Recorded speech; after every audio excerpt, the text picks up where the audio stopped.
Gray Fredrickson got his start in the movie industry in Italy in the 1960s, working with famed director Sergio Leone and an unknown Clint Eastwood. He went on from there to work with Francis Ford Coppola for 25 years, winning an Academy Award for producing Godfather 2 and an Academy Award nomination for producing Apocalypse Now. One of the most dramatic changes in the movie business today has been the growth of the global film market. Gray Fredrickson has a great perspective on this because when he started, it was pretty much an afterthought. It was like natural gas to oil. It was something that natural gas, they'd burn off of the oil wells. It was a nuisance. The same with foreign markets. If you could sell your picture foreign, it was extra little money like selling to the military bases or on in-flight air flights. As over the years, it's become more and more important. Dubbing films and subtitling them for foreign markets is a practice that has been in place for many, many years. The same is true for advertising and promotion, but the practice is much more advanced now. Poster art being adjusted country by country to better appeal to local tastes or cultures. Advertising campaigns respun to give different impressions of the film to different audiences. Foreign box office played a major role, for example, when James Cameron's space drama Avatar became a billion-dollar success. The significance of a foreign market is that it accounts for about 60 to 70% of all revenues to a movie nowadays. Movies are becoming more and more expensive, and it's hard to get that money back just domestically. It's a global market now.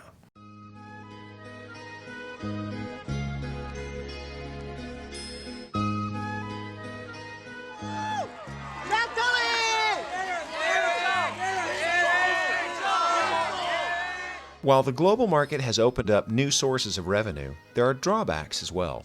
Localization can be expensive and risky if not done with care. Some dialogue simply doesn't translate well from one language to another. A comedy, dependent upon local cultural references, may make no sense at all to a foreign audience. It is to the point where some producers have shifted away from making large-budget comedies altogether. Unless it's physical comedy, a Jim Carrey or one of those kind of things, they don't translate well. The best things for foreign are, of course, action, thrillers, things with very little dialogue. Social mores also differ from country to country and are a major consideration. When American actor Richard Gere playfully kissed Indian actress Shilpa Shetty, they were threatened with legal action and violence, protested, and their works boycotted for mocking Indian morals. To sell in such markets, filmmakers must allow their works to be changed. When you sell a picture foreign, they pretty much have the right to do what they want with the picture. You know, this particular scene I'm going to have to lose or something. That's pretty common. They adjust the picture to that audience. But more severe barriers to entry exist. China accepts only 20 foreign films annually into its lucrative market, and studios must compete for those slots.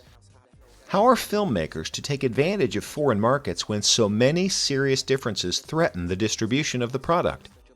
What are they to do when the product itself may be offensive in labeling, theme, or content?